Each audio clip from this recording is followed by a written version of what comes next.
Kiyan Nasiri তিনি তার পুরনো ক্লাবে আবারও ফিরতে চলেছেন, তা বিস্তারিত জানাবো আজকের এই ভিডিওতে। তাছাড়া থাকছে কনর সিল নিয়ে অফিসিয়ালি আপডেট এসে গেছে, সেটাও তোমাদের সঙ্গে শেয়ার করতে চলেছি। তাছাড়া থাকছে আইএসএল এর জন্য এফএসডিএল নতুন প্রস্তাব রাখলো এআইএফএফ এর কাছে, কি সেই প্রস্তাব তারও আপডেট দেব। সমস্ত খবর এক এক করে বলবো। তার আগে প্রতিদিনের মতো বলবো, খেলার আপডেট খবর পাওয়ার জন্য আমাদের চ্যানেলটিকে সাবস্ক্রাইব করতে একদম ভুলো না। তো চলো শুরু করা যাক আজকের প্রথম খবর। আজকের প্রথম খবরটি শুরু করছি মোহনবাগান সুপার জায়েন্টকে নিয়ে। মোহনবাগান তারা আজকে একটা প্র্যাকটিস ম্যাচ খেলে ফেললো সিএফএল এর জন্য, আর সিএফএল এ কিন্তু মোহনবাগানের রিজার্ভ দল খেলবে। আর এই ম্যাচের মোহনবাগান দল তারা 3-1 গোলে হারিয়ে দিয়েছে বিএসএসকে, যেখানে গোল করেন ভারত লাইরেনজাম, এছাড়া চৈতু গোল করে, এছাড়া শিবম মুন্ডা করে, 3জন গোল করে মোহনবাগানের হয়ে। মোহনবাগানের এই সিএফএল এর যাত্রা শুরু হচ্ছে 30শে জুন, তারা মুখোমুখি হতে চলেছে পুলিশ এসির সঙ্গে। আর এই ম্যাচটা আর পুরো টুর্নামেন্টটা তোমরা লাইভ দেখতে পারবে অ্যাপস থেকে। SSEN যে অ্যাপস আছে সেই অ্যাপস থেকে তোমরা সমস্ত ম্যাচগুলো তোমরা দেখতে পারবে। আর তার জন্য তোমাদের সাবস্ক্রিপশন একটা চার্জও দিতে হবে। তোমরা কিন্তু টিভিতে এই খেলা দেখতে পারবে না, আপাতত যা খবর আছে টিভিতে কিন্তু খেলা দেখানো হচ্ছে না, পুরোটাই দেখানো হবে SSEN অ্যাপসে। এরপরে যে খবরটি বলবো, যখন মোহনবাগানের কথা বলছি তো মোহনবাগানের একটু বলে নিই। তো কিয়ান নাসিরি একটা সময় মোহনবাগানে তিনি খেলেছেন, তারপরে তিনি চেন্নাই এফসি চলে যায় কারণ বেশি গেম টাইম পাওয়ার জন্য, বাট সেখানে তিনি ঠিকঠাক চান্স পাচ্ছিলেন না ওয়েন কোয়েলের আন্ডারে। আর এই মুহূর্তে যা আপডেট বেরিয়ে আসছে, এই কিয়ান নাসিরি কিন্তু আবারও মোহনবাগান সুপার জায়েন্টে ফিরতে চলেছে। একটা সময় দেখেছিলাম যখন এই মোহনবাগান থেকে তিনি যাত্রা শুরু করেছিলেন, ইস্ট বেঙ্গলের বিরুদ্ধে ডার্বি ম্যাচে তিনি হ্যাটট্রিক করেছিলেন। তারপর তাকে নিয়ে প্রচুর চর্চা হয়, আলটিমেট এই খেলোয়াড়টি কিন্তু চেন্নাই এফসিতে শিফট হয়ে যায়। আর এই মুহূর্তে তিনি আবারও ফিরতে চলেছেন মোহনবাগান সুপার জায়েন্টে, যেটা একটা ভালো নিউজ মোহনবাগানের জন্য তথা তার নিজের জন্য কিন্তু একটা ভালো নিউজ। কেন এই জন্যই বলছি যে চেন্নাইতে তিনি অনেক আশা নিয়ে গিয়েছিলেন, বাট চেন্নাইতে কিন্তু নিজেকে প্রতিষ্ঠিত করতে পারেননি। যেটা তিনি মোহনবাগান থেকে পেয়েছিলেন সেইটা তিনি চেন্নাই থেকে কিন্তু পাননি। তো আবারও রিটার্ন হতে চলেছে ঘরের ছেলের ঘরে। তো এর পরের যে আপডেটটি দেবো সেটা হচ্ছে আইএসএল নিয়ে। আইএসএল এর জন্য এফএসডিএল এর তরফ থেকে এআইএফএফ এর কাছে একটা নতুন প্রস্তাব পাঠানো হয়েছে। তারা বলছে আগামী 10 বছর কোনো অবনমন থাকবে না, মানে কোনো দল কিন্তু রেলিগেশন হচ্ছে না।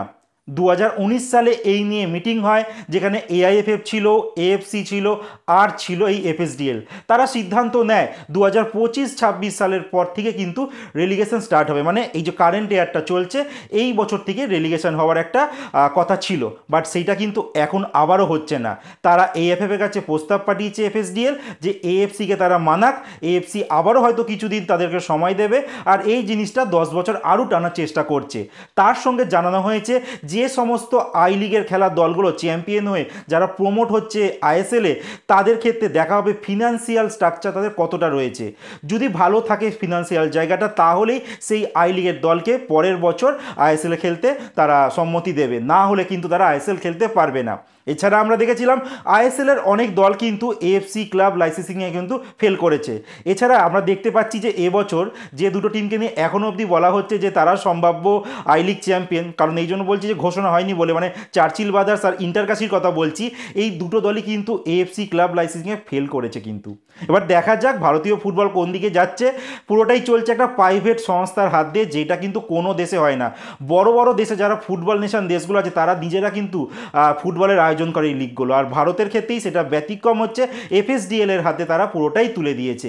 তো দেখা যাক এবার কোন দিকে যায়। এখনও অবধি কিন্তু এফএসডিএল এর সঙ্গে এআইএফএফ এর কোনো চুক্তি সেমন কিছু হয়নি, নতুন করে চুক্তি, আর সেইটাই এখন দেখার বিষয় কি চুক্তি বেরিয়ে আসে। বাট যেরকমভাবে চলছে ভালো কিছু কিন্তু একটা ইঙ্গিত দিচ্ছে না।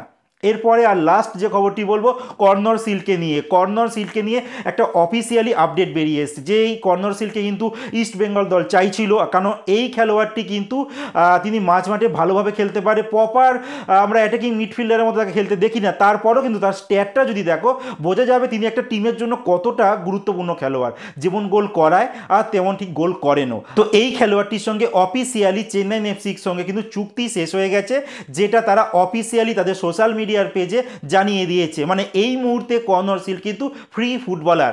আর কিছুদিন আগেই একটা ট্রাস্টেবল জায়গা থেকে খবরটা বেরিয়েছিল, যেটা চারিদিকে রুমার ছড়িয়ে গেছে, যে ইস্ট বেঙ্গল দল নাকি এই কর্নর সিলকে নিজের দলে নিতে চায়।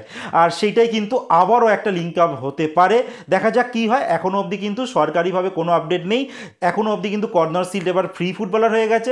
ইস্টবেঙ্গল চাইলে এই খেলোয়াড়টিকে নিতে পারে, কারণ এই মুহূর্তে ইস্টবেঙ্গল অফিসিয়ালি কোনো খেলোয়াড়ের নাম ঘোষণা করেনি, বাট এইটা বলা হচ্ছে মিগুয়েল আর রাশিদ, এই দুজনকে চূড়ান্ত বলা হচ্ছে। এবার দেখা যাক ইস্টবেঙ্গল কাদেরকে সই করায়, যতক্ষণ না অফিসিয়ালি জানানো হচ্ছে ততক্ষণ না শিওরভাবে কিছু বলা যাচ্ছে না। কারণ অনেক খেলোয়াড়ের সঙ্গে কথাবার্তা তো বলছে, বাট সমস্ত কিন্তু ডিলটা ডান হচ্ছে না, কারণ ইস্টবেঙ্গল দল চাইছে প্রত্যেকটা খেলোয়াড়ের কাছে 1 বছরের চুক্তি নিয়ে যাচ্ছে, বাট খেলোয়াড়রা 1 বছরের চুক্তিতে রাজি হচ্ছে না, তারা কমসে কম 2-3 বছরের চুক্তি চাইছে, যেটা ইস্টবেঙ্গল দিচ্ছে না। তো তোমাদের মতামত জানাতে একদম ভুলো না, এই কর্নার সিল কি ইস্টবেঙ্গলে আদৌ আসবে নাকি আসবে না, জানাতে একদমই ভুলো না।